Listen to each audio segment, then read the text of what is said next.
do this.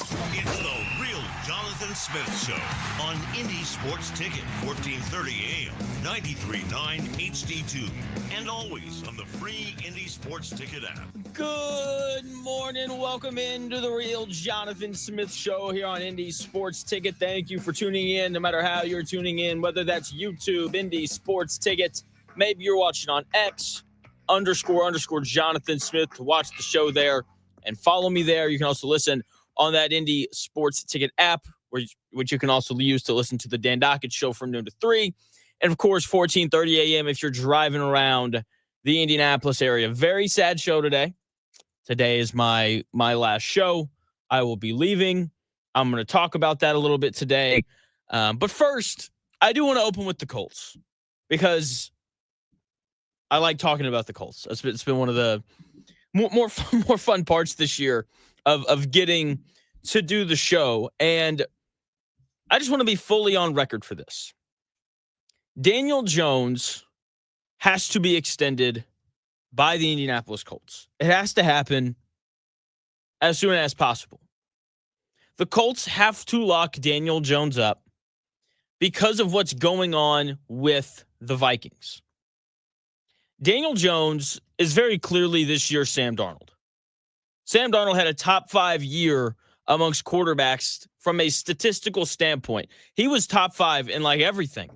And on top of it, the Vikings went 14-3. And Sam Darnold was a real, legitimate MVP candidate. Daniel Jones, as of right now, he is top 5 in everything, except for touchdown passes. He's 11th. He's thrown 13 touchdown passes on the year. For reference, Aaron Rodgers is 3rd, and he's thrown 16. So he's tied for 11th, but he's really not that far away from being top 5 when he faces arguably the worst passing defense in the NFL on Sunday. He may find a way to actually break into that. So he's having a stellar year. Everybody knows it. I definitely know it because I was very much against the idea of Daniel Jones being the starter. And he was just like, you know what, Jonathan, how about you just shut up? And he's had an incredible year so far, and the Colts are 7-1. And, you know, I've never been more happy to be wrong. It's just kind of part of doing this. And this previous offseason, the Minnesota Vikings made a pretty grave mistake of allowing Sam Darnold to walk. Sam Darnold shows up, has this outstanding season, and then they're like, we took J.J. McCarthy in the first round. We're going to go with him. We're going to go with the unproven, coming off of a meniscus tear, J.J. McCarthy, over the guy who just lit the league up for an entire year. Because that's what Sam Darnold did. I get it. He lost that first playoff game.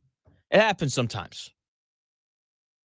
It does. Unless you're Josh Allen or Patrick Mahomes or one of those guys, like you're probably going to lose it in the wild card round at some point during your career. And when the Vikings made that choice, I completely understood it.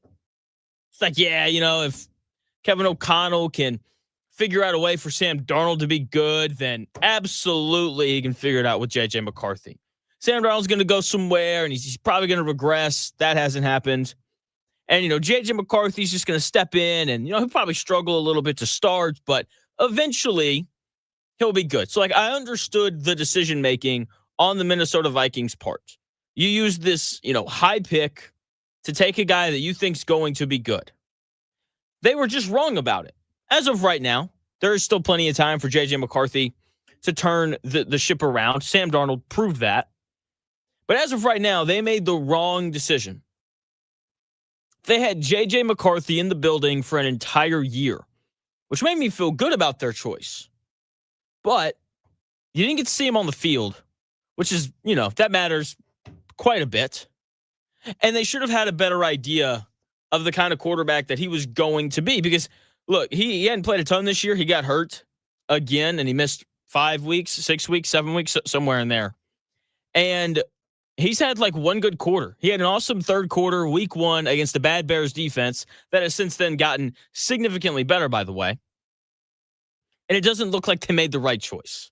He's been so bad that they gave him a soft benching for Carson Wentz. I believe that he could have played earlier in the year. I find it very coincidental that as soon as Carson Wentz is out for the year with his shoulder injury, all of a sudden J.J. McCarthy's healthy and he's ready to go. Now, the Vikings are forced to play McCarthy, and they're going to struggle because of it, because he's a young guy who hasn't looked good in the NFL. Meanwhile, they just kept Sam Darnold. This would be a team that, at a minimum, would be fighting for that division. I think that'd be a lock for the wild card. Now they're fighting for a top 10 pick in the NFL draft. Also, very quick side note here on J.J. McCarthy. If Kevin O'Connell can't get you to play quarterback at a high level, then things probably aren't going to pan out for you in the NFL. I said this about Anthony Richardson. The fact that Shane Steichen has found a ton of success with every quarterback he's ever coached, and all of a sudden he coaches Anthony Richardson and he can't find any success whatsoever, and he's, having to call trick plays in big spots because he doesn't trust his quarterback, tells me that Anthony Richardson probably not going to work out in the NFL. And this year, the Colts are in a somewhat similar situation. There are parts of it that are very similar, and then there are other parts of it that are not at all. So the Colts can either pay Daniel Jones, let him walk in favor of Anthony Richardson or another retread quarterback, or I guess they could draft a quarterback with the 28th pick or whatever pick they wind up having. Hopefully it's the 32nd pick. But they're going to bring Daniel Jones back. There's no way that they don't. They can't not bring him back. They don't really have much of a choice because we've seen Anthony Richardson play quarterback. We've seen him get hurt pregame, fracture his eye when he's not even playing football. We've seen him miss game after game after game. And with how good they are this year, it's not like they're going to have the 7th pick and they're not going to be able to take Garrett Nussmeier or Fernando Mendoza or Dante Moore or Drew Aller or whoever else they want. So the biggest thing for the Colts, they have to pay Daniel Jones, but they can't overpay him. The Giants gave him $40 million a year. That was his rookie extension. He signed a 4-year, $160 million rookie extension. And from that point forward, everything got so much worse. And the Colts have to avoid making the same mistake. Bring Daniel Jones back. You have to. This guy's an MVP candidate. And when you have an MVP candidate, you can't just let him walk in free agency. The Vikings taught us that. And so I went through it last night. I wanted to look at all the other quarterbacks in the NFL, and I wanted to kind of figure out how much they all made. Sam Darnold got a 3-year, $100.5 million deal from the Seahawks this previous offseason. Baker Mayfield got a similar contract after his prove-it contract with the Bucs. He got a 3-year, $100 million deal, but he can make up to $115 million in incentives. Geno Smith traded from the Seahawks this previous offseason in favor of Sam Darnold. And when he got to the Raiders immediately gave him a 2-year, $75 million extension. All three of those guys, all three of these retread, need a good roster around them, have revived their careers in different spot guys. All of them are clearly valued somewhere around $30 million a year. That is what the value for Daniel Jones should be going forward. Because a large part of the success of the Indianapolis Colts and of Daniel Jones are all the weapons. It's a great offensive line. That offensive line ain't cheap. Jonathan Taylor's the best running back in football right now. And he's also one of the highest paid running backs in football. And a lot of these guys, all of these guys, are headed towards free agency either this offseason or next. They have players like Braden Smith, starting right tackle, who's been really good this year. Hopefully he can continue to stay healthy. Alec Pierce has emerged as, I would argue, the Colts' second best receiver behind Michael Pittman Jr. Kwity Paye, I know we don't love Kwity Paye. I know he hasn't lived up to that first-round pick tag, but he's a solid edge rusher, 8 to 9 sacks a year, and he's going to do a good job defending the run. Nick Cross has emerged as one of the best strong safeties in football. All four of those players have expiring contracts at the end of the year. And all of them are going to get a raise. Well, not all of them, because they're going to pay Daniel Jones this offseason. They won't be able to bring all four of those guys back. And then you have to think about the following year. Next year, all of their players, all of their other really good players, are set to hit free agency. Jonathan Taylor, his contract expires in 2 years, or next season. So does Michael Pittman Jr.'s, the best receiver on this football team. Jonathan Taylor, obviously the best running back in football right now. Quentin Nelson's the best offensive guard in football. His contract expires next year. DeForest Buckner's been really dominant this year. His contract expires next year. Grover Stewart, same thing. Josh Downs, a menace in the slot. His contract expires next year. And Kenny Moore, he's been, one of the best nickel corners in the NFL for quite some time now. All of those guys, very important Colts players, very good Colts players as well.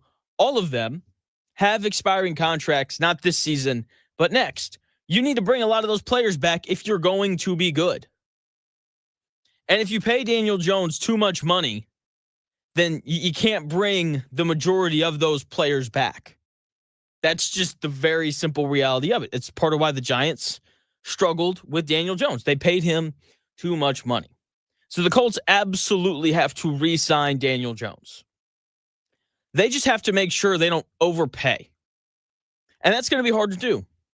He is eligible for the extension during the season, so hopefully they can get that done before the year's over, because there are teams out there like the Minnesota Vikings who wanted to bring Daniel Jones back for this year, right? Because remember, he is in New York. He leaves New York. He goes to Minnesota, hung out in that building for a few weeks, and they wanted to bring him back.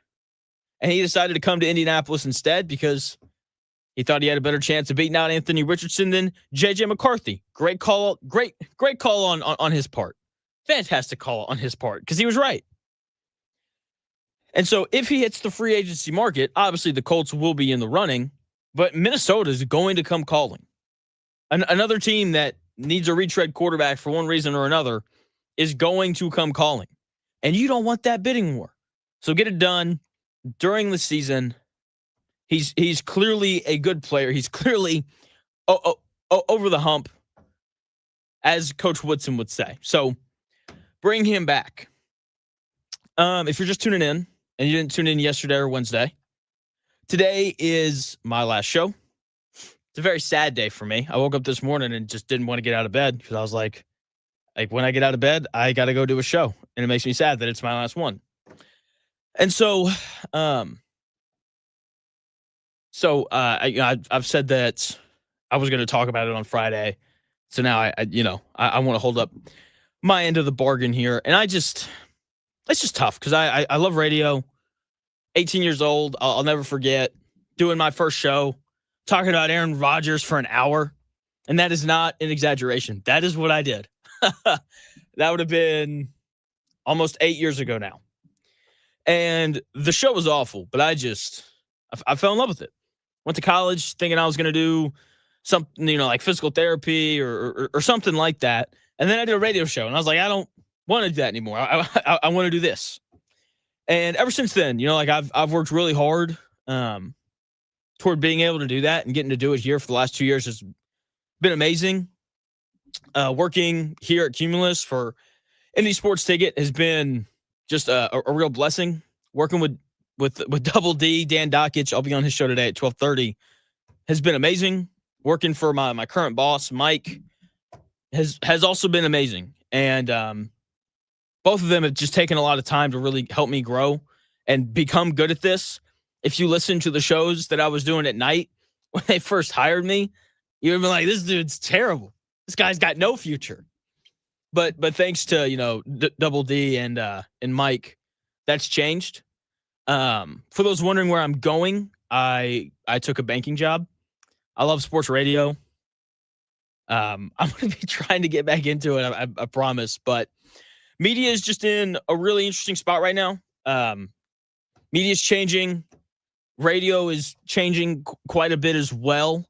And I sadly haven't been able to find a radio job anywhere that allows for my wife and I to have kids and also allows for her to be able to stay at home and not work. Um, that's something that my wife and I really want to do. We'd like to have her not work whenever we have kids so she can stay home and be an awesome mom. And I love radio, and I 1,000% want to come back and do this one day. But I do love my wife and my future kids more, and I want to be sure that I'm able to give them a good future. I talk a lot on this show, or I have in the past, about young athletes, the AD Mitchells of the world and the Anthony Richardsons of the world. I talk about the importance of how, like, you need to be an adult and you need to be able to take care of your business. And it'd be very hypocritical of me to say that they need to do that and for me to not do that myself. So that's why I'm leaving. With that being said, I'm still going to do content creation. I have a YouTube channel. It's called My Take Is. If you want to go and subscribe over there, I'm going to be doing videos. Like, I've got a Colts video coming out later today at like 10 a.m. So you can go, you can subscribe there if you still want my thoughts on the Colts and other things as well. This is hopefully not the end for me. Hopefully I can find my way back onto the radio at some point. Because like this really is my dream. I love being live. I love interacting with people on social media throughout the show and doing those things. And so hopefully at some point I am able to come back to radio. I would love it if it was here because, as I said, working for Mike has been great. Working with Dan has been great as well. So again, the YouTube channel is called My Take Is. You can go subscribe and check it out if you would like. And I normally don't do this, but on today's show, I'm going to take callers, kind of.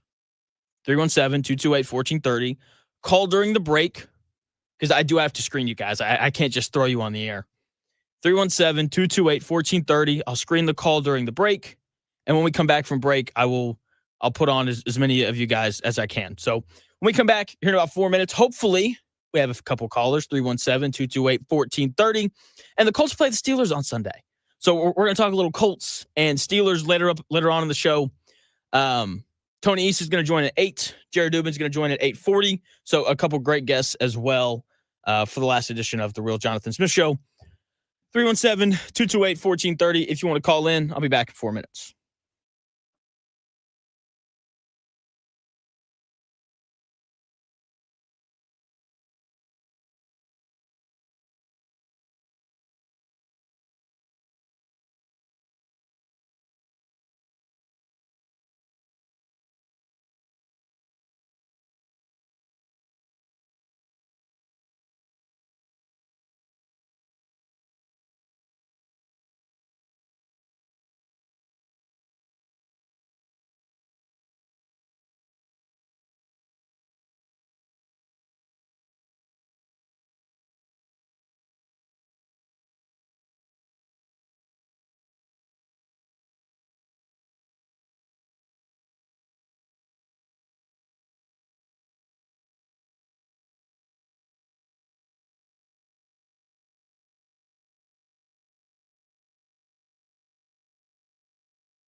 tidbits in today's sports world. It's here.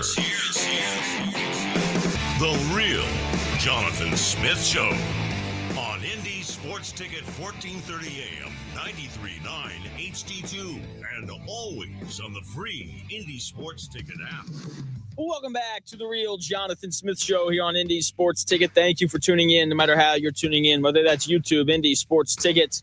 Maybe you're watching the show on X__Jonathan Smith if you want to follow me there and watch the show there. You can also listen on the Indy Sports Ticket app, which you can use to listen to the Dan Dockett Show from noon to 3. And you can also listen on that Indy Sports Ticket app. I'm kind of taking callers, screening them during the break. Bob called in during the break. Bob said some very nice things to me, and so I have to put him on the air. That's just kind of how that works.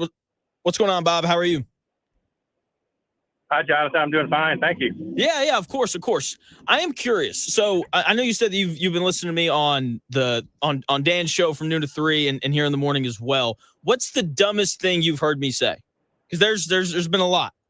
There probably not very many because I can't think of one right now. Fair enough. What do you think about the Colts and Steelers on Sunday? That's going to be a good game. Very good game. I can't wait to see what they do with Rodgers.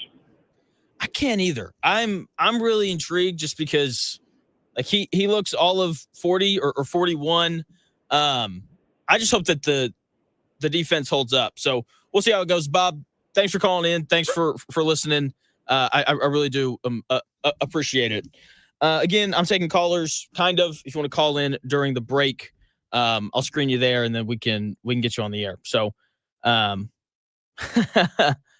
Hollywood MB's 44 saying that the dumbest thing I've ever said is don't live in fantasy land when he suggested Daniel Jones may win 10 games this year.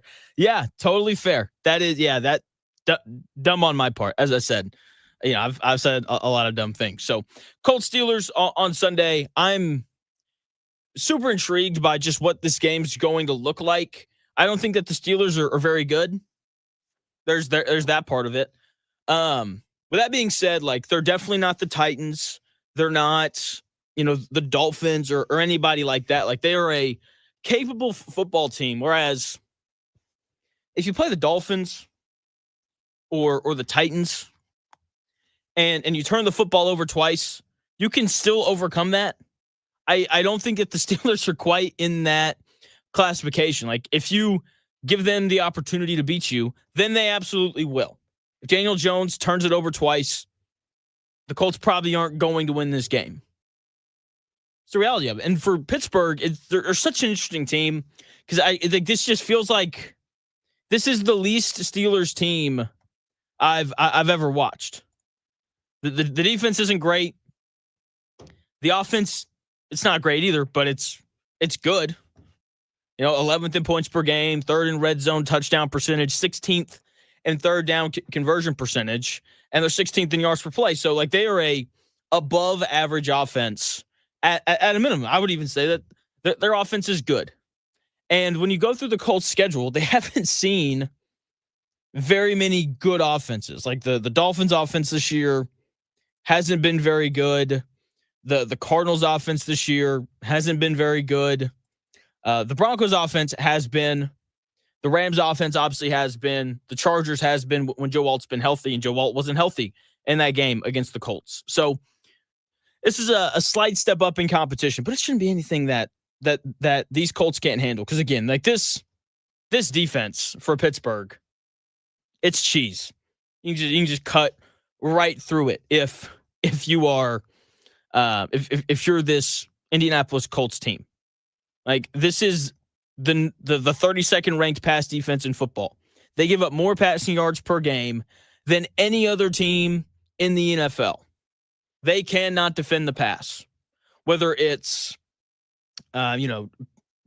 picking on Patrick Queen at linebacker, whether it's going after 34-year-old Darius Slay or 32-year-old Jalen Ramsey, they just really struggle to defend the pass this year, which just feels very weird to say about the Pittsburgh Steelers. So with that being said, like the run defense is solid, but the pass defense is bad. Like this is going to be one of those games where Daniel Jones comes out and he throws for 200 yards in the first half.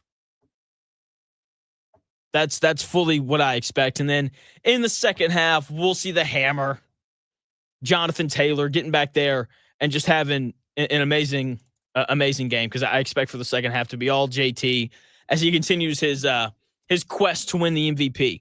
And I think he's going to have another really big game.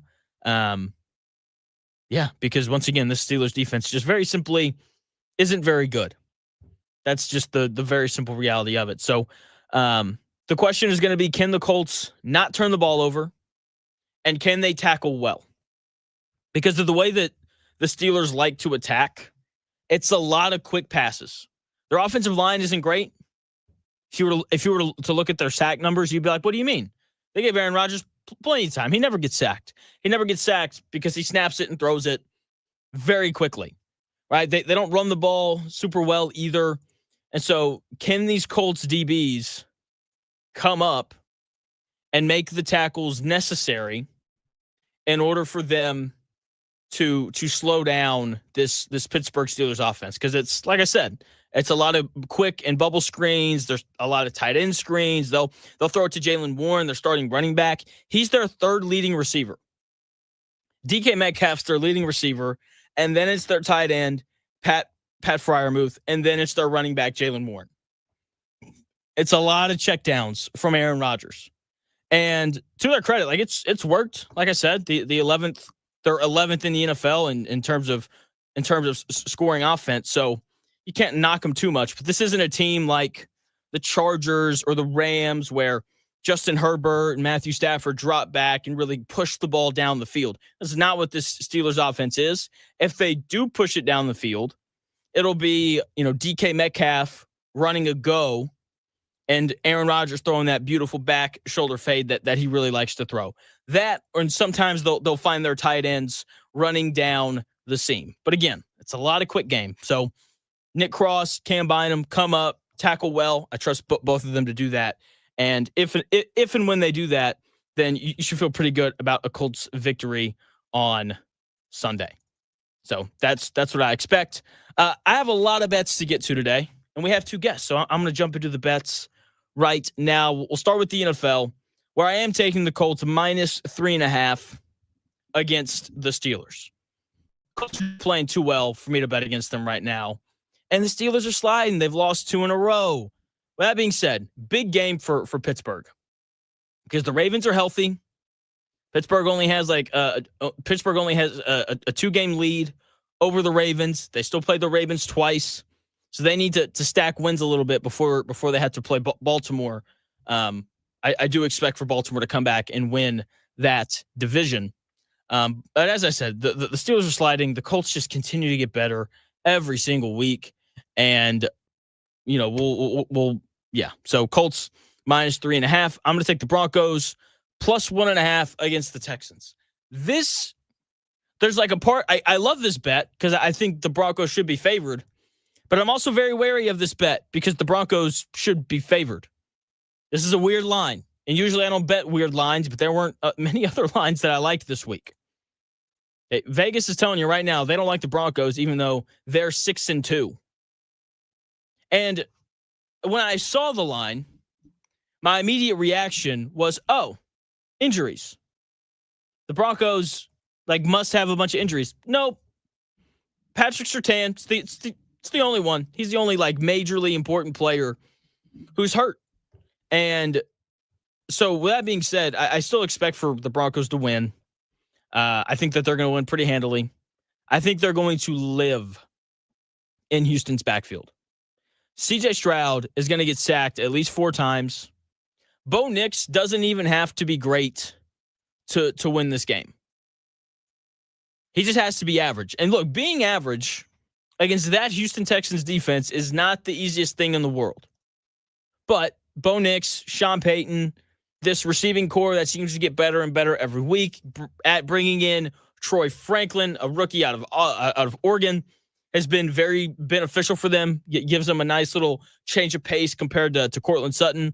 So they just have to be average. If they are, then I think that the Broncos defense, and more specifically the pass rush, will take care of the rest. I'm going to take the Jaguars minus 2.5 on the road against the Raiders. I don't think that home field advantage is really a thing here. The Raiders don't really play home games because everyone's like, oh, my favorite team's playing in Vegas. Weekend in Vegas. Let's go. So I don't think that there's much of an advantage there. The Raiders are not good. And while I don't think the Jags are good, they are certainly better than the Raiders. I think that this defensive line lives in the Raiders' backfield. I think they do a good job of pressuring Geno Smith. I think that Greg Newsome and Travis Hunter and the other corners for Jacksonville do a good job of covering a not great receiving core out there in Vegas. And that Raiders defense just isn't very good. There's just no other way around it. So I like the Jags minus 2.5 on the road against Las Vegas. 2 games left here. I'm going to take the Chargers minus 9.5 against the Titans. That's a lot of points, but it's the Titans. And when Joe Alt plays for the Chargers are very good because Justin Herbert has at least one competent offensive lineman that he knows that he can stand behind. 9.5 isn't enough. Honestly, if it'd been 13.5, I still might have bet it. That's more about the Titans than it is the Chargers. The Titans are just so bad that I'm going to bet against them maybe every week the rest of the way, no matter what the line is. Because I get it. It's the NFL. They're pros, and pros don't tank. I don't know if you watched Dolphins and Ravens last night. No, there was no shortness of effort from the Miami Dolphins. I don't think there will be any shortness of effort from the Titans when they play the Chargers. That being said, they're just not very good. So give me the Chargers minus 9.5. Seahawks at Commanders. The Seahawks are 2.5-point favorites, and I'm going to take the Seahawks. This is the Sunday night football game. The Commanders' defense isn't good. I expect for Seattle to just kind of cruise up and down the field all game long. I think they're going to run it when they want to run it. I think they're going to throw it when they want to throw it. I think Jackson Smith and Jigba is going to have an amazing day against that Commanders secondary. I don't know if Jaden Daniels is going to play or not. Even if he does, I don't think it's going to matter. Seattle's really good. They are sitting atop of the NFC West, and the Commanders don't seem to have the magic that they had last year. It's amazing how many more games you lose when your defense takes a step back and you no longer convert 90% of your fourth down attempts like they did last year. So give me the Seahawks minus 2.5 on the road against the Commanders. I'm taking a lot of road teams. I almost took the Chiefs minus 2.5 at Buffalo. With that being said, I don't like I get it. Like, it's Patrick Mahomes, and it's never a bad idea to bet on Patrick Mahomes, but betting against Josh Allen when he's a home dog, I don't like doing that either, even though it is Mahomes. So we'll close it out here. Kirk Cousins with the Kirk Cousins bet of the week. Where'd it go? Did they remove it? Oh, no, they didn't. Here we go. Here's time for the Kirk Cousins bet of the week. If you're new here, we do this every week. We take a road underdog on the money line because a couple years ago, Kirk Cousins blessed us with this great quote. Walk into your trap, take over your trap, was the line he would say. You go into someone else's stadium and you try to assert yourself. Kirk Cousins there. Walk in your trap, take over your trap. And that is exactly what the Denver Broncos are going to do this week. 1.5-point underdogs going on the road to Houston, and I think they roll. I can't believe that team is an underdog. Seriously, it doesn't make any sort of sense to me whatsoever, which again makes me very wary of the line. There weren't many other good candidates for this week. I think that might be the only road dog we have. Yeah, I believe that's right. No, that's not true. I wasn't going to take Carolina plus 13.5. Chicago's favored there. They're favored there. I wasn't going to take Atlanta against New England. So Denver was, I feel like the pretty obvious play. I wasn't going to take the Saints plus 14.5 on the road against LA to win outright. So Denver was really the only logical choice there. And the only logical choice for you is to keep it here and also to go subscribe to the My Take Is YouTube page. Today is my last show here on the air, but I will continue doing all the sports media stuff over there on the My Take Is YouTube page. So make sure you go and check that out. One subscriber away from 200. So go again and check it out. Tony East coming on the show here in about 20 minutes. Jared Dubin coming on the show here in about an hour. When we come back here in about 4 minutes, college football, another amazing, amazing weekend. We'll run through the games as we normally do on Friday.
Dan Dockage at noon.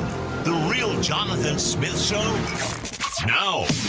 This is Indy Sports Ticket, 1430 AM, 93.9 HD2, and always on the free Indy Sports Ticket app. Welcome back to the Real Jonathan Smith Show here on Indy Sports Ticket. Thank you for tuning in. No matter how you're tuning in, whether that's YouTube, Indy Sports Ticket, you can also watch the show over on X__Jonathan Smith to watch the show there. And follow me there. You can also listen on that Indy Sports Ticket app. You can download that wherever you find your apps. Make sure you fire that thing up at noon to listen to the Dan Dockett Show. From noon to 3, I'll be on his show today at 12:30. He's got Aaron Torres and former Colts running back Phillip Lindsay on there as well today. So he's got a good show. You can also, of course, listen on 1430 AM. Get out your pens and paper, people. It is time for the worst college football bettor in the world, me, to tell you how I'm losing this weekend. So if you would like to fade me, this is your last opportunity to do so. All right, this is my last show here. Very sad. If you missed it, I said why earlier. I'll go over it again in the 8:20 block. So there's that. All right, let's just skip straight to Saturday. We're going straight to Saturday for these games. Big noon kickoff is once again in Columbus. My last opportunity to say this on here, so I'm going to. Quit complaining about where College Game Day goes every week when the big noon kickoff stays at Big Ten schools. They don't go anywhere else but Big Ten schools. All right, there's that. All right, Penn State at Ohio State. Oh, how far the Nittany Lions have fallen. Oh, how far the Nittany Lions have fallen. They are 19.5-point underdogs on the road this weekend against Ohio State. And I'm not going to bet it because 19.5 points is a lot. But if I was going to bet it, I would take Ohio State. Simple as that. Vanderbilt's going on the road to Texas. And Vegas keeps telling me that Vanderbilt's not as good as you think. Texas is a 3.5-point favorite. I believe that Arch Manning is not going to play this week, which means that the Texas Longhorns are going to their backup quarterback. Matthew Caldwell, transfer from Troy, thrown 11 passes all year. We're taking Texas. At home, they want you to take 9th-ranked Vanderbilt. They want you to sit there, look at that number 9 ranking, and say, oh, man, the 9th-ranked team in the country is getting 3.5 points? Give me that. No. Don't take it. Take Texas minus 3.5. Actually, take Vanderbilt. You want to fade me. I'm just being honest here. Very, very honest. So, I would take Texas. I'm taking Texas minus 3.5 in that one. When it comes to Miami and SMU, I'm taking Miami minus 10.5. Carson Beck, big game. SMU has the worst passing defense in all of college football. They are ranked 136th out of 136 possible teams. So I'm going to take Miami to just absolutely light them up through the air. Very interesting stat here on this. This is the first time all year that Miami is leaving the state of Florida for a football game. Very, very bizarre thing there. So we're going to take Miami minus 10.5. I think that's slightly overblown. Let's see. Duke is playing Clemson. Duke's good. Clemson, though, favored by 3.5. I'm going to take Duke. Just because I like their quarterback more, and that's really, I think, going to be the difference in the game. Other big games going on this week in the world of college football. Indiana, they're playing Maryland. And I talked about this game a little earlier in the week. The line has moved. It was 20.5. It is now 21.5. Indiana is favored. And this is the story for them the rest of the year. They're going to be a 3-touchdown favorite in every game that they play in until the end of the year. That's just the very simple reality of it. So, which means I'm not going to bet Indiana because 21 points, 3 touchdowns is a lot. Like you have to play a near perfect game to do that, to win by that many points. So, I'm not going to bet them this week. If I was going to bet them, I would bet them to cover. I will say that. So I think they cruise though, multiple possession win, all those things on the road against Maryland. They've also got Penn State later on, or the following week. They'll cruise in that one. Same thing against Wisconsin and against Purdue. to close out their season. So they're not really going to be tested again until they play Ohio State in the Big Ten title game. And I can't wait for that game. It's going to be so much fun to watch how that game unfolds. So give me Indiana. If I was betting, I'd take them minus 21.5. Georgia plays at Florida, or kind of. They play that game in Jacksonville. It's the midway point, but between both teams. I'm going to take Georgia minus 7.5. Florida's still very talented, but Florida has a new coach. Georgia is trying to stay in the hunt for not only a playoff spot, but maybe even a bye week in the playoffs. So I'm going to take Georgia. I think they're just playing for a little bit more. I think they're more talented top to bottom. Gunnar Stockton, well, he's certainly not as talented as DJ Lagway. He is certainly more consistent. I know what I'm getting from him. If I'm going to bet on somebody, I want to take what I think I'm getting because it is college football and guys are up and down every week. So give me Georgia minus 7.5 on the road against Florida. I thought the Texas Tech played BYU this week. Bummer. I guess that's next week. Running through here, just kind of giving you bets for all the games. You know what? Screw it. I never get to talk about my Razorbacks. They haven't won an SEC game in like 2 years. Mississippi State hasn't won an SEC game in like 3 years. They play each other Saturday, 4 o'clock. SEC Network, because no one wants to watch this game. Arkansas is a 5.5-point favorite. I'm taking them. Bobby Petrino gets his signature SEC win as the Hogs interim head coach. And then after he wins that game, I'm going to go hit my knees and pray to God that they do not hire Bobby Petrino. And I legitimately mean that.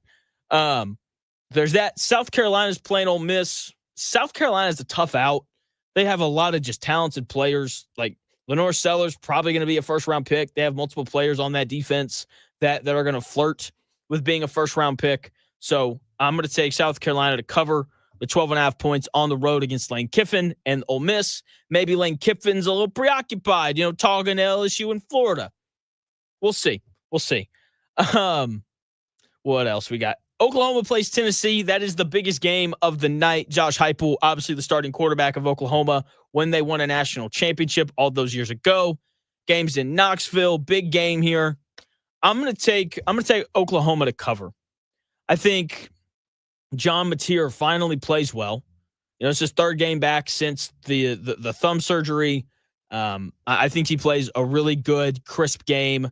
I'm very excited to watch this Oklahoma defense that didn't look great against Ole Miss take on this Tennessee offense. So I'm going to take Oklahoma plus 2.5 on the road against Tennessee.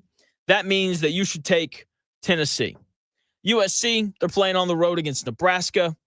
USC was a 6.5-point favorite. That line is down to 4.5, which I love. I'm taking USC minus 4.5. I think Lane Kiffin. I think Pat Riley, the other USC head coach, I think Pat Riley finally gets his first win in Big Ten play, not when he's not playing in California. So go do that. What in the world? Go bet against that because I'm probably wrong. That's just the way that my college football gambling has gone this year. And then late night out at Utah. I believe this is where game day is going this week. Cincinnati going on the road to take on 24th ranked Utah. Cincinnati has a legitimate chance at making the college football playoff. They're 5-0 in the Big 12. Okay, they're 7-1 overall. Their one loss came in Kansas City against Nebraska to open the season. So they've won 7 games in a row. I believe every team in the Big Ten is going to play each other. So they still actually that's not true. They're not going to play Texas Tech this year. So they're going to play Utah. After that, they have Arizona, very winnable game, and then they get BYU, big game there, and then TCU. If they win out, they're going to have a real chance to make the college football playoff. So they're playing for a lot. Utah, Vegas still loves Utah. I don't get it because I don't. I saw them get blasted at home and all those things. So we'll see how it goes. But yeah, so that's how I'm betting college football this Saturday. Fade every pick I just gave you. My NFL bets this year been pretty spot on. Okay, like I am going to brag about that a little bit. I bet the NFL really, really well this year. College football, no. It's like all the money that I lose on Saturday, I make up for it on Sunday. I don't know, when the lights shine bright, I play better, I guess. I don't know. And so fade every pick that I just gave you. Yeah, we should be getting the first college football playoff rankings coming out here soon. Let me actually see if I can pull this up. Playoff ranking. Yeah, because I know it happens in November. The first one does, and obviously, tomorrow is November 1st. Yeah, Tuesday night, 8:00, we get the first college football playoff ranking, which I'm very, very excited about. So we're gonna have an idea of where Indiana stands. They should be the number one ranked team in the country. That's what they should be. That doesn't mean that they will be. They have by far the best win in the country, going on the road to Eugene and beating Oregon. They've blown out every bad team they've played. They've blown out every mediocre team that they've played. Illinois, high expectations for them coming into the season that they're obviously not going to meet. That being said, Illinois is probably like a top 40, top 35 team in college football. And when they played Indiana beat them by 53 points. That's so many points. It's a lot of points. So Indiana, when those rankings come out on Tuesday, they should be ranked number one. That doesn't mean that they will be, though, because that is sadly not how college football works. Coming back, 8:00, Tony East of Locked On Pacers is going to join the show. I haven't talked a ton of NBA. I loved talking about the NBA, so I want to do that a little bit with Tony. If you're tuning in a little late, this is my last show here on Indie Sports Ticket. I'm going to go on the air today with Dan Dockich at 12:30. I'm going to talk about why I'm leaving, where I'm going, all those things at 8:20.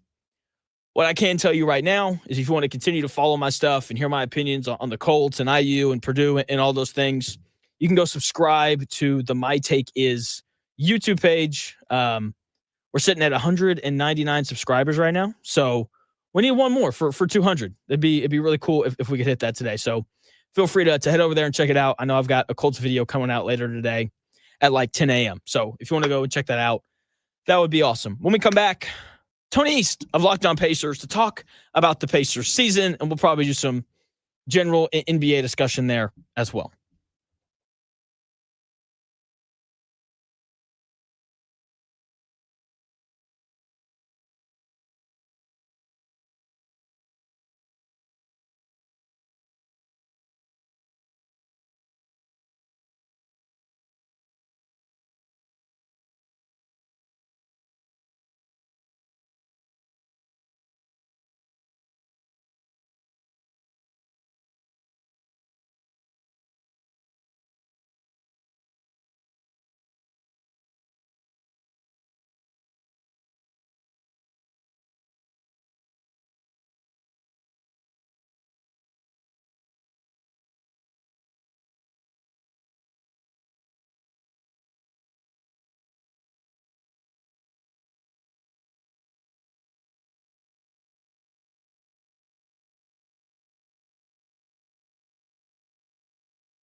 Decisions determine results. So which path do I want to take? Help people in need or stand on the sidelines watching? Worry about how to pay for school or have my education paid for?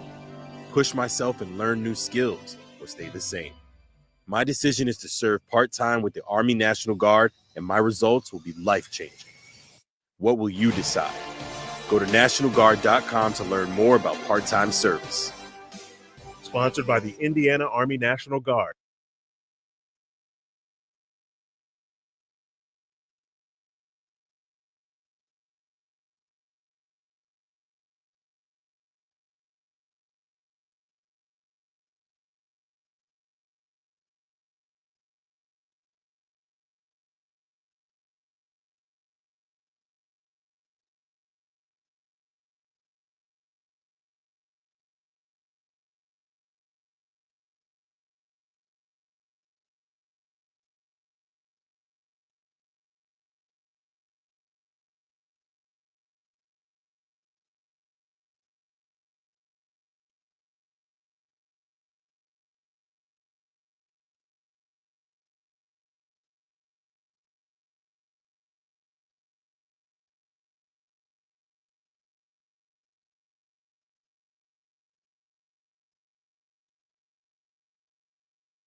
What's up, guys? David Pollack here, former Georgia Bulldog, former analyst with College Game Day, and host of my new show.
Let's do this. It's the Real Jonathan Smith Show on Indy Sports Ticket, 1430 AM, 93.9 HD2, and always on the free Indy Sports Ticket app. Welcome back to the Real Jonathan Smith Show here on Indy Sports Ticket. Thank you for tuning in, no matter how you're tuning in, whether that's YouTube, Indy Sports Ticket, maybe watching the show on X, __ Jonathan Smith, to follow me there and watch the show there. You can also listen on that Indy Sports Ticket app, which you can download wherever you find your apps. I'm now joined by Tony East on the final day of the Real Jonathan Smith Show. I just wanted to award, I think, the most loyal guest I've had. I think you were like the first person to come on. I don't think you've ever missed one. You've never been like, I can do this time and then never not shown up. So I really appreciate it, Tony. What's going on? How are you?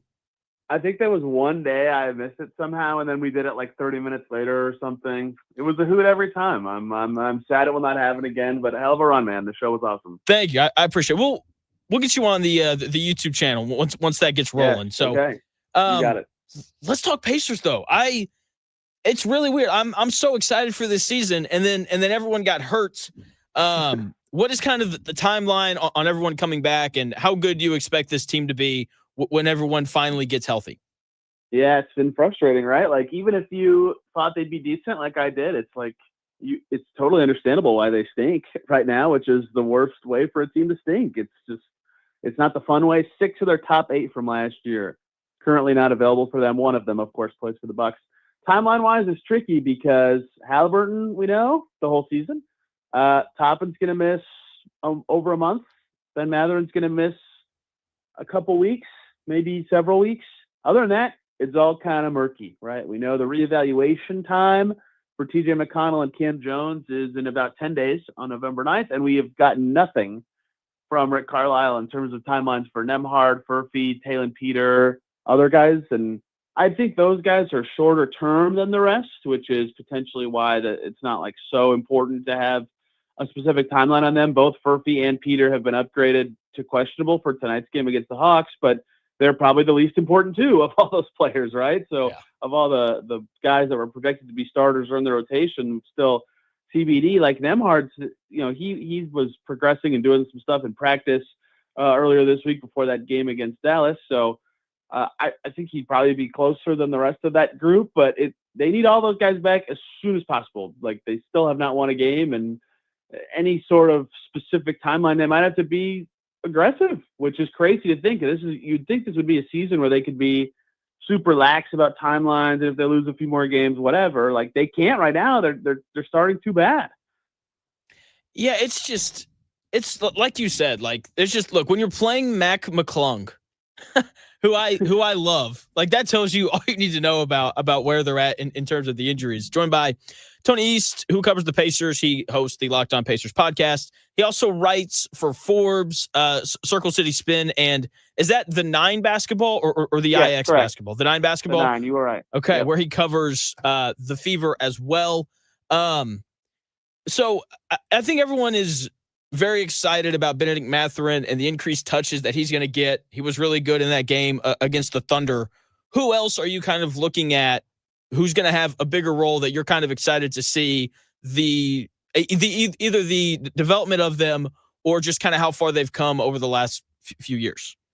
Yeah, Ben's injury hurt a lot. I mean, he was hooping. He was so good in both games, and he was the only, like, both games, the only way they could keep up, because they couldn't get enough stops, was to just score every play, and Ben would score every play. Like, it was fantastic. So seeing more of that'll be fun when he comes back. But outside of him, and the other guy that I was personally really excited to see in terms of both development and like actual rotation impact was Jarris Walker. I think a lot of other people were really eager to see him as well, but just a guaranteed role for him. And he kind of had one last year because guys got hurt last year too, but not really. There were some games he actually was out of the rotation. He missed the finals. I was really eager to see, could he step up without Turner on the team, with Halliburton out for the year, and absorb some of those minutes and take some of those shots. And it looked natural for him to kind of be in a bigger role and look like a more involved player. And so far, it's kind of TBD on the results of that, right? He's had certainly some good moments, like standing in the middle of the zone, making some passes. The first quarter of their Dallas game Wednesday was probably the best minutes he's given the Pacers ever. He was awesome to start that game. And then he finished the game like 5 for 19 from the field and had his usual like lazy turnovers and stuff. And so he had some great play and some bad play. And it's like, is consistency ever going to come with him? Because last year in December, we were talking to him and asked him to assess his own season. I like when players do this because then it's them saying it instead of me. He said, yes, it's been up and down, right? So he even said inconsistent. So I don't have to make it up. It was his thoughts on his own season. And I think this year's been the same. Where like at his best, you're like, yeah, that is what they need Jarris to be, right? He can kind of create a little bit. He can defend a little bit. When he hits the glass, he can leak out himself. But it's not there all the time. And there are some moments where it's like he's just not – it feels like he's not quite going through the motions. That feels a little harsh, but closer to that than, full blow. And if you're the Pacers, you just hope it's a little more consistent and all the time in a way that it hasn't quite been yet. All the young guys, you hope to see something exciting from this year, but Walker and Mathurin were, of course, the big two because of where they got drafted. And Mathurin was like, yep, I'm ready for this. And Walker was like, I am sometimes. Yeah. And inconsistent, that's the word with him. I'm excited for Furphy as well. I hope he plays Monday. I want him to dunk on Miles Turner. I think that'd be a lot of fun. Yeah, and so the Walker thing for me is frustrating because like I own a lot of property on Jarris Walker Island, and not every player has an island. Like there is no Giannis Island. That's just called like Greece. But with Jarris Walker, like there really is an island, and I'm one of very few people on it, and I don't want to get off of it because like the size is there and the athleticism, and he just looks like a prototypical wing. I think he passes the ball really well. He's got really good vision. But like you said, there's just a couple of turnovers or a couple of shots every game where I'm like, why would you do that? And so I feel like once he kind of irons that part of his game out, he'll be fine and he'll be impactful. Speaking of Miles Turner and the Bucks, they come to town on Monday. What are just kind of your thoughts on all the Miles Turner drama since he left? He's going on podcasts, and I know someone clipped part of an answer yesterday, and it didn't fully kind of give his thought. It didn't show his full thoughts on Halliburton, and it came off like he was hating. And so I hate when people do that. But just what are your thoughts on all the Miles Turner comments since he's left? Yeah, yesterday's were a little unfair. And the thing that what's funny about yesterday's, like what he said, if you listening to this did not hear it, he basically was like, yeah, Halliburton would talk in games, but he would never say that in the street to somebody. But then he was trying to say that like applies to everyone, right? Like that's 95% of the NBA, I would say, including Miles Turner, right? Like that, I don't even know that that's necessarily insulting. I think he's just describing how Halliburton trash talks. And for the 2 minutes before that was like gushing about the guy on a Bucks podcast. Like, it was complimentary. That said, he has certainly said a lot of things that if you're a Pacers fan, you raise your eyebrow at least, and at most are like, hurt by. And he has even tweeted once to say, this is not about the franchise, this is about the front office, or like not about fans, it's about the front office, because, when you see him talk up the Bucks, because he's just saying he feels embraced or he thinks the team's going to be a winner or whatever, there's a million things he said that fans haven't liked. It feels like if you're the old team, that it's a shot at you. And that's not necessarily the case. What it reminds me of the most is when a team fires a head coach and gets a new one. And then after a couple of games, the players are talking about their new coach, and they always say something like, oh my God, he's a genius. He's such a great tactician. He's such a good communicator, blah, blah, blah. And I think they're just talking up the coach because they were asked about the coach. But some people view it as shots at things the old coach didn't do. And I don't know that that's necessarily the case. That's what this kind of feels like sometimes when he's like, yeah, the Bucks are great. They're supporting me. I love Milwaukee. But sometimes it obviously very much feels like he's like, hey, guys, what the heck? Like, I was great for, I was good for 10 years, great for 3 of them. We made the finals, and then you paid everybody but me. Like, what the hell? And I think he's right to think that, but the way he's saying it, and honestly, the frequency, I think a little bit too, because it was every time he talked, like this analysis show we're talking about, his press conference in Vegas at Summer League. I forget the other time he did a show. It was the same thing. It just keeps happening. And so it's like, it gets to Paul George level of like every time he opens his mouth, Pacers fans get mad. So yeah, I don't think anything he said has been wrong or, something he shouldn't have said in a way that it feels like is the case with Paul George all the time. But I do get why fans are upset. And that's why it's going to be interesting what happens on Monday, because he was great for 10 years. Like, that kind of player should get cheered, but fans are right now, especially because he's right at the finals, are like a little hurt. So it'll be interesting to see how that reception goes down. I truly have no idea. Joined by Tony East of Locked On Pacers, where he does a great job hosting that Pacers podcast. Also writes for Forbes, Circle City Spin, and The 9 Basketball, where he covers the WNBA. Tony also does a great job of covering the Fever. Man, you ruined my next question. I was going to ask you your thoughts on how he was going to be received on Monday. Well, what do you think, right? Like, it's going to be weird a little bit. I think it's going to be a mixture. I think people this is going to sound so mean. I think people that really understand basketball are going to cheer him because he was so important for them, allowing them to kind of space the floor. I don't think that there's very many centers in the NBA who, especially at Miles Turner's size, that could play at the pace that the Pacers do. So I think that part of it he was just so important for them. He wasn't a great rebounder, but like he did a pretty good job of protecting the rim and those things. And so I think the people who understand that will cheer him. The people upset that he'll leave, they'll boo him. So I think there'll be a very interesting mixture of how all that goes down. Kind of what I would like, maybe not hope, but just think would make logical sense is like they're going to do a tribute video. They have to, right? When they drafted him, it was 2015, right? That's a long time ago. You know, I would hope or expect or think that after a tribute video, there'd be cheers. And then once starting lineups happen, maybe there'll be a mixture of boos, right? That seems like reasonable to me in terms of a return game thing. And then once that's done, it's done. Like this is not a boo him every touch kind of situation. Like, give me a break with that. But that's because he deserves that, right? Like, he had so many moments for this team and was the starting center on the best season in franchise history. Like, if people are already just willing to forget that, that is such an odd pocket of fandom to me. And I think you're right that I personally felt that way too. He was always good and very helpful for them. And I was always amazed that people just missed that because he didn't do traditional center things. And I think you're seeing this year very clearly how much they miss him, right? Like, outside of Tony Bradley, Bruiser Ball every once in a while, they have been like very underwhelming at center, like everyone who plays. So they really miss him. They do. And look, there's just not many guys Miles Turner sized in the world who are coordinated. And so when he left, right. And so he's just, I appreciate him. I've defended him a lot on this show. I know you have as well. So I hope he's cheered. You're probably right. Like they'll probably cheer him for the tribute video, and then they'll boo him whenever he gets called out. Yeah, I hate that they didn't replace the Miles Turner block counter, which just tells you like he was like the main attraction for the Pacers there for a bit when they weren't, you know, as good as they were last year. And so I hope he's cheered. We'll see what happens. Two more questions for you, Tony, and I'll let you go. Just generally, because I know you watch the entire league. Who's the team you've enjoyed watching the most to start the year?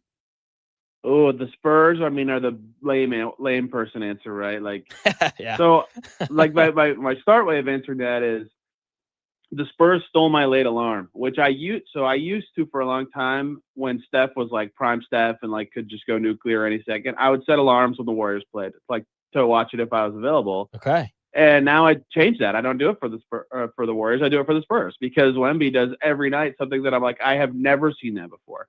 Like, I legitimately have never seen an NBA player do either. Like, he does something that's not possible for somebody shorter than him to do, or he just does like 4 insane things in 5 possessions. It's just like the game is broken.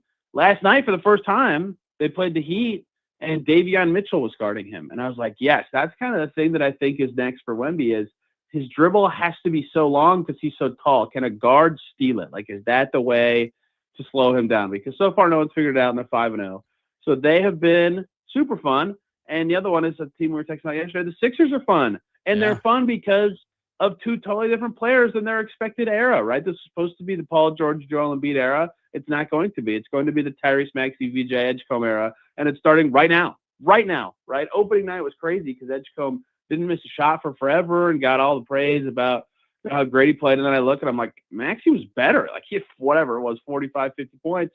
And they beat Boston, and they've been like decent to good in their games. And those have been their best too. And PG hasn't played yet, but like most consistent performers, it's been very fun and impressive. And they kind of need to reconstruct their front court in a lot of ways, which will be hard with those 2 huge contracts on their team. But 2 teams that some people thought could be good, the Spurs and the Sixers. I was kind of lukewarm to cold on the Sixers on both of them, and they've both been a blast to watch. It's been fun. They have been. Those are probably the 2 teams at the top of my list, even though I have found myself watching the Grizzlies quite a bit because Cedric Coward's awesome. They're good. Oh my gosh, dude, he is a great player right now. He's awesome. Joined by Tony East of Locked On Pacers, also writes and covers the Pacers at Forbes Sports and Circle City Spin. He covers the Fever as well, and he also writes for the 9 basketball at W in NBA platform. So I've heard a lot of people ask this question. I'm not going to ask you this. A lot of could Wemby be the best player in the world? I love Jokic way too much to say that. I will ask, though, baseball's had this resurgence because Shohei Ohtani can be if my mom called me and said, Jonathan, have you seen Shohei Ohtani tonight? I wouldn't be surprised because he's just so popular. Do you think Wemby could be that for the NBA? I do. I mean, Shohei had, he reached base 9 times. Game of last series. Yeah. That was the last game of last series, right? Yeah. Where he had more home runs than the opposing team had hits and was dealing 6.5 innings or whatever. That's crazy. Maybe the best individual baseball game ever played, especially considering it was in the playoffs, right? So that's I don't know if Wemby's done that yet, right? But he does the most things, and I'm like, dude, no one does. And it's not even no one does it he's more skilled. It's literally because of his height, nobody can. It's not possible. He does this pass once a game where he almost is setting a screen or is back to the basket for a post up, and he doesn't hand it off. He drops the ball. I'm like, wait, what? It's so interesting how it works, and obviously he could dunk from anywhere because he's so huge. But it's just that is something that even people who don't watch NBA all the time are gonna be like, wait, how tall is this guy? What's he able to do? How good is this random team of players that just happens to have him? They can just win every game because they have him. And then you ask the follow-up question in the lead-up. I currently do not think he's the best player, and I think Jokic will hold that crown for long, a good amount of time. But that is the NBA question now. It's not if Victor's going to be the best. It's when, because he's 10 years younger than Jokic. So eventually he will be. And when does that crown go away? And are the Spurs even possible to beat? And to make it local a little bit, I wondered a small amount with the Pacers last year. The Thunder were amazing, so this is a harsh thing to say about them. But is there an element of that finals that's win now because Wemby is coming, and once he's here, it's going to be very challenging to win these series. And the Pacers were very close, and the Thunder are awesome. I feel like I'm taking away from them a little bit by making it in that framing, but Wemby could be that awesome. He can guard 2 players at once, and he can shoot threes and dribble and pads. What are you supposed to do? It's just unbelievable. It is. This is weird. I've never done this before. That's not true. I've never done this for the Spurs. January 15th and March 12th, I was I'm staying home, and I'm watching Wemby and Giannis go at it, and I'm going to watch Jokic try to figure out Wemby, because it's just he's so fascinating. It's going to be a really fun year. There's a lot of good teams. Hopefully, last thing for real here. When what is the ceiling for the Pacers? Before the year, I said if things go perfectly, I thought that they could be a 4 seed in terms of the playoff picture. What are you kind of expecting from them? Yeah, that's when I ran through their season, I thought, what's the highest tier of team I could reasonably see them getting into? And I thought it was that Hawks, basically you said that Hawks, Magic, Pistons, maybe sniff home court tier. They're hurt so much now that I don't think that's in the realm of possibility anymore, which is crazy to say after 4 games. If they were 1-3 fully healthy right now, it wouldn't be crazy. But and 4 games against good teams, by the way. But now that I've seen them play, I don't think my prediction was crazy for 40 wins in the 6th through 8th or 9th seed, but I think a more reasonable expectation now is high 30s and a play-in game. But I do something I also predicted was it doesn't make sense for them to be a mid-30s team. They should either try to go for it and see what this team can do in the playoffs and learn more about their talent and their versatility, or if that's not possible, just shut guys down. You have a rare opportunity in a Halliburton this year to get a high draft pick in that case, but get far into the season before making that decision. And then in that case, they'd win low 30s and everybody would understand, and that'd be fine. It's the best time to have a crappy season. You're getting a top 15 player back next year. So I would be surprised if they won anything between 33 and 38, but I predicted they'd be above that 38 number. And I still think they can be if they get healthy, but everybody's hurt. It's hard to predict now. It is. Tony, thank you for your time. You've been very generous over the last 2 years or so. So now instead of having you on, I'll just text you all of my crazy thoughts. Thanks, man. I love it. Thank you, man. Good luck. That is Tony East. Go listen to all of his stuff. He does a great job covering the Pacers for Locked On Pacers. You can go read his stuff. Forbes, the 9 basketball, and Circle City Sports. Once again, that is Tony East. Follow him on X at Tony R East. When we come back in 3 minutes, my thoughts on the Colts. Today is my last show, so I'm kind of doing callers. If you want to call in during the break, I'll screen you because I can't just throw people on the air. If you want to pop on for 30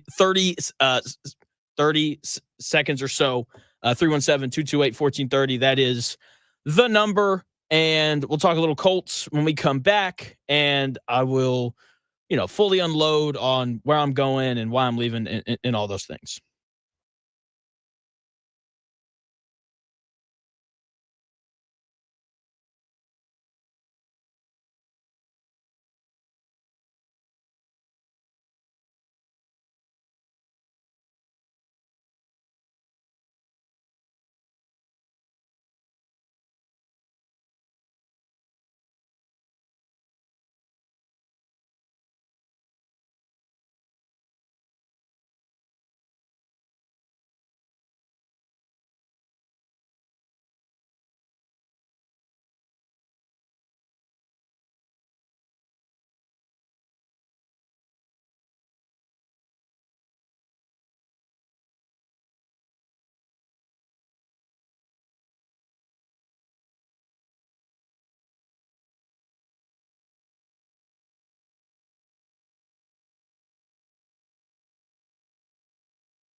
It may, one day, be a must-listen for sports enthusiasts. Yeah, and monkeys might fly out of my butt. Uh-oh. The Real Jonathan Smith Show on Indy Sports Ticket 1430 AM, 93.9 HD2, and always on the free Indy Sports Ticket app. Welcome back to the Real Jonathan Smith Show here on Indy Sports Ticket. Thank you for tuning in, no matter how you're tuning in, whether that's YouTube, Indy Sports Ticket. If you want to head over there and subscribe, maybe watch the show on X, _ Jonathan Smith, if you want to follow me there and watch the show there. You can also listen on the Indy Sports Ticket app. Today is my last show. Very sad. With that being said, I'm going to keep giving opinions. If you want to go subscribe to My Take Is over on YouTube, we're close to 200 subscribers, which would be just an awesome number to hit today. So if you want a little bit more from me or anything from me at all, really, going forward, it's all going to be over there on the My Take Is YouTube page. Yeah. So anyway, the Colts, they're good, and they're going to win on Sunday. I think they cover the 3.5 or 3 points that they're getting against the Steelers. Just kind of depends on where you get your line at. So, I was thinking about the Colts long term, and like they just like go ahead and just extend Daniel Jones. Like I'm watching the Vikings on Sundays, and I'm just like, you know what, like. How can you watch the Vikings on Sundays if you're the Colts and not be like, you know what we should probably do? We should probably just go ahead and extend Daniel Jones because the Vikings made a mistake, clearly, in not bringing back Sam Darnold. Now, there's time for my opinion on that to change. J.J. McCarthy hasn't played that much, been hurt, tore his meniscus last year, sprained his ankle, missed 7 games. But it kind of felt like they gave him a soft benching in that game. And throughout these past few weeks, going with Carson Wentz over him. Originally, Adam Schefter said it was like a 2 to 4 week injury, and 2 to 4 weeks went by and he didn't play. And so, kind of felt like when you're getting benched for Carson Wentz, like that's not a great sign. And it's very coincidental that as soon as Carson Wentz got hurt and is out for the rest of the year, all of a sudden J.J. McCarthy's healthy and he's good to go. So they kind of gave him a soft benching, just kind of with how everything went with Carson Wentz. And just a side note on J.J. McCarthy, if you can't, it's very similar to Anthony Richardson with Shane Steichen. If you can't succeed as a quarterback under Shane Steichen, who's had success with every quarterback he's had, then that tells me that you're probably not going to pan out. It's the same thing with Kevin O'Connell in Minnesota. Dude's had success with every quarterback that he's had. And if you can't work when you're playing for him, then you're definitely not going to work playing anywhere else. So, I just feel like if you're the Colts, like you have to see that and be like, all right, like we have to lock this guy up long term, and we'll kind of see what all happens from there. So, Colts, do yourself a favor, pay him around $30 million a year. I think if you owe him any more than that, then you're going to be overpaying him. That's just the very simple reality of it. The Giants committed, 4 years, $40 million a year to him, and they got worse after that happened. So you just have to ensure that you're not paying him too much, because a large part of his success is this offensive line and all these weapons and having the best running back in football. And obviously all those guys are going to cost money. So the Colts will have to let some of them walk. But the hope is that they can keep the majority of them and still pay Daniel Jones. A lot of those good players, their contracts are up either this year or next year. So, So today, it's my last day on the air, which is just a bummer. I'm going on with Dan Dockich today at 12:30, so I'm sure I'll talk about this a little bit then as well. People have been asking, where am I going? What am I doing? And all those things. And so I love radio. Just from the moment that I was 18 years old and I did an hour-long show on KSWH-LP in Arkadelphia, I just fell in love with it. Thought I was going to go to college to be a physical therapist or something like that. Did one radio show and was like, nah, man, this is way more fun. And what's been really fun is working here. This is, very blessed. This is where I work now. They hired me when I graduated from college. I left for a year to go work over at Urban One, and then came back because this place is just amazing. And then on top of it, I got to work with Dan Dockich, which was a blast as well. So, so working for Mike has been amazing. Working with Dan has been amazing. I wouldn't be the radio host that I am without both of those guys. They took a lot of time to really invest in me, and I'm very, very thankful for that. It'll be good. So for those wondering where I'm going, I took a banking job. I love sports radio, but media is changing, and my wife and I, when we have kids here at some point, we want her to not be able to work, and it's just been really tough for me to find a radio job that allows for us to do that. And so I talk a lot on the show about Anthony Richardson and A.D. Mitchell and about being a pro and acting like an adult and doing all those things. And it just wouldn't be fair of me to just criticize them for that and then for me to not do it myself. So I love radio, but I love my wife and future kids more. And Yeah, we just want to be sure that my wife can stay home with them and be a good mom, because that's really, really important. That's how I grew up. I think I'm the person that I am because my mom didn't work. And so this is not the end for me. Hopefully I can find my way back onto the radio at some point, because like this is my dream. I love doing this. I love being live on the air. I love sitting down at night and putting together this puzzle piece, this puzzle that is like, what is my show going to look like tomorrow?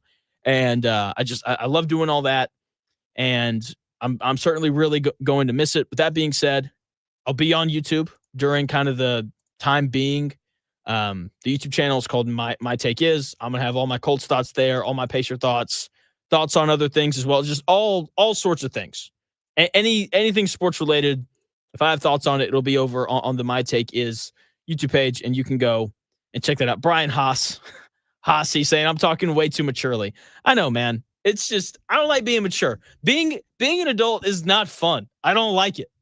All right, but this is the reality of it sometimes. So excited for everything that's coming next, and hopefully one day I'll be back on the air here in Indy, because it's just been a real blessing. And like I said, I love radio and all those things. So very excited about what's next. And yeah, so we'll have the YouTube. Hopefully we can do live shows over there at some point. But yeah, like I said, the goal is to hopefully end up back here at some point, because this has just been an amazing place to work. And hopefully I can work with Double D again at some point, because he's been awesome to me. So yeah, but let's talk hoops. We got Jared Dubin, who's going to come on. We'll talk a little NFL, the upcoming weekend. This is a big game for the Colts and the Steelers on Sunday, because the Colts are vying for that number 1 overall seed in the AFC. And the Ravens are doing their best the Steelers are going to try to hold off the Ravens down the stretch of the second half of the year here. So there's that. We're going to talk a little bit of trade deadline, because November 4th, 4 Eastern, that is when the trade deadline hits. And yeah, Brian Haas, you're funny, man. Saying I should ruin my marriage for radio. I don't think that would be the smartest thing, man. Yeah, so Jared Dubin, who does a great job covering the NFL over at CBSSports.com, he's going to join me in 4 minutes. He's got a great basketball website as well called lastnightinbasketball.com. So I'll ask him a basketball question or two as normal. So when we come back in 4 minutes, Jared Dubin of CBS Sports talking a little NFL.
The best takes?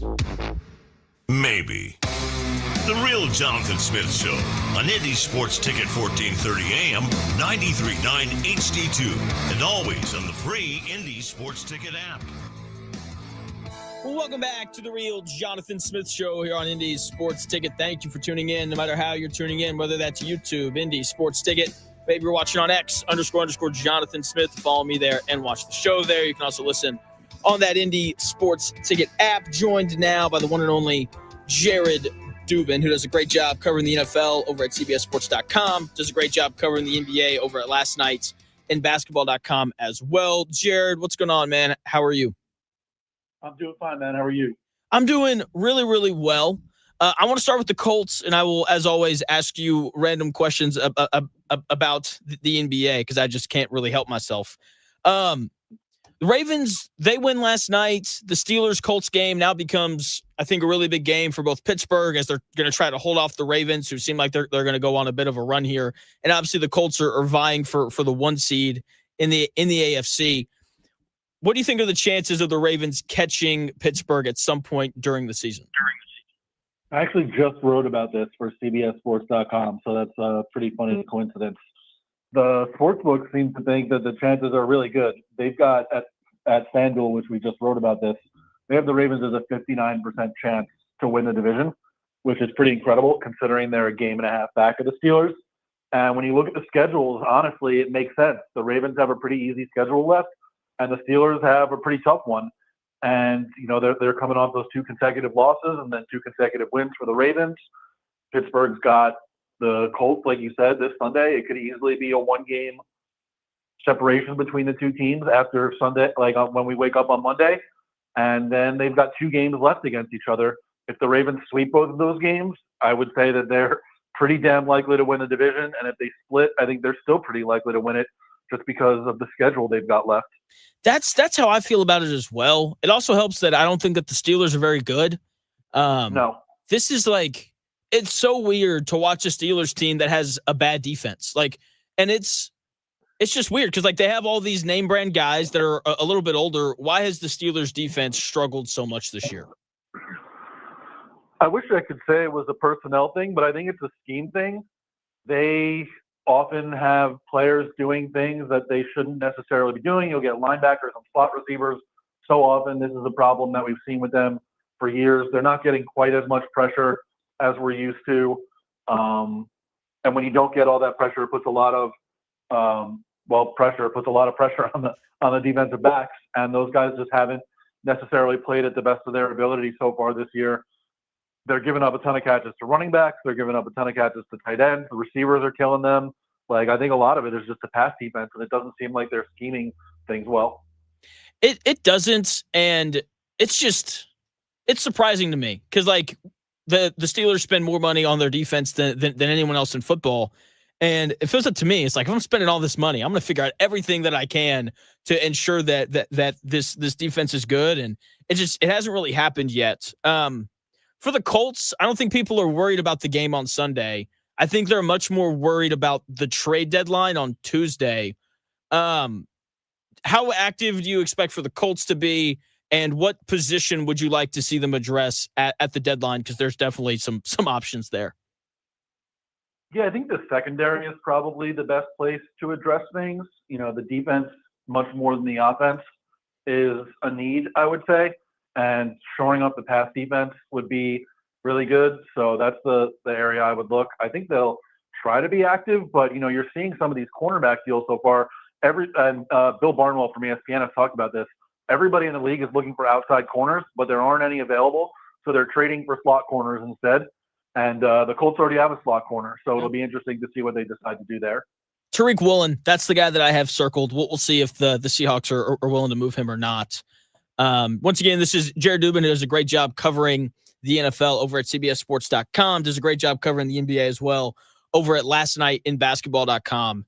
And whenever Jared comes on, I'm always like, let's talk about the NFL. And then I always spring a couple of NBA questions on him as well. We're like a week into the season for the NBA. Who's the team that you've enjoyed watching the most? Enjoyed watching the most. This is going to sound stupid because they're 1-4 now, but I've gotten so much enjoyment out of the Washington Wizards flying around with all of these young guys. Like my guy Keyshawn George from Miami is having a breakout season. Alex Starr looks really good. So that's a team I've watched them for some reason 3 times already, and it's just been very fun to watch them each time. The Bucks have been fun. Watching them play against the Knicks the other night, Ryan Rollins looks like he's going to be really good this year. Giannis has been as dominant as ever, and maybe even more dominant than ever. The Warriors have been really good and really fun to watch. They look like they're moving the ball around like they did in the old days. And their defense has been good. Jonathan Kuminga has been really good. Steph and Draymond and Jimmy have been really good. They found this kid, Will Richard, deep in the second round. That looks like a nice player for them. So those are the teams off the top of my head. I am about to sit down to watch the Miami Heat for the first time this season, and they're supposedly really fun too. So we'll see if that holds up. And then the Spurs, I mean, Victor Wembanyama might be the most fun player in the league to watch right now because he's just an absolute alien. He is, and I had Tony East on earlier, and we were talking about this. I don't want to do the whole "is Wemby the best player in the world already" thing because he's not. What I would rather ask is, at what point do we reach this like Shohei Ohtani baseball level where people who don't care about basketball are very aware of Wemby? Probably pretty soon, you know. I can't imagine it's going to take all that much longer. I can't either because he just like Tony brought up a really good point. Like even the casual things that you see NBA players do when he does them, like when he does a dribble handoff, it's not a handoff. He like drops the ball because he's just towering over everybody, and it's unique, and it also helps that he's a freaking monster. Last thing for you, Jared, and I will let you go. I've been watching a lot of Dallas because I am a Mavs fan. Is there a team in the NBA which with Anthony Davis being hurt that changes things a little bit? Have you seen a team in the NBA whose offense is more clogged up than that?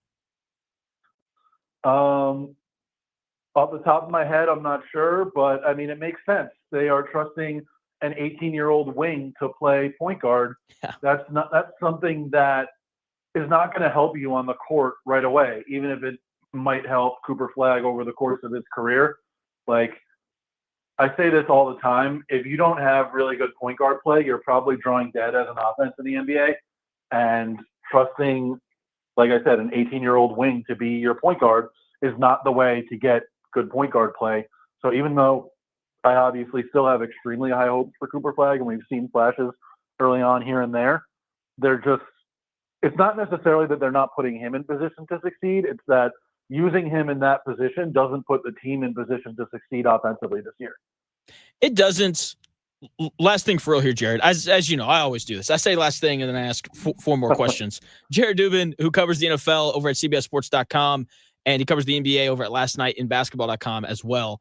We're seeing teams press a lot more. How much of that is they saw the Pacers do it last year and they saw how much success they had versus less and less teams are playing real point guards as their point guard? I think it's a combination of those things. I wrote about this a few years ago about teams pressing more often and having basically they would use specifically backup guards to do it. Guys like, Deuce McBride or Javon Carter or Jose Alvarado and things like that. And they would just do it for a few possessions here and there a game.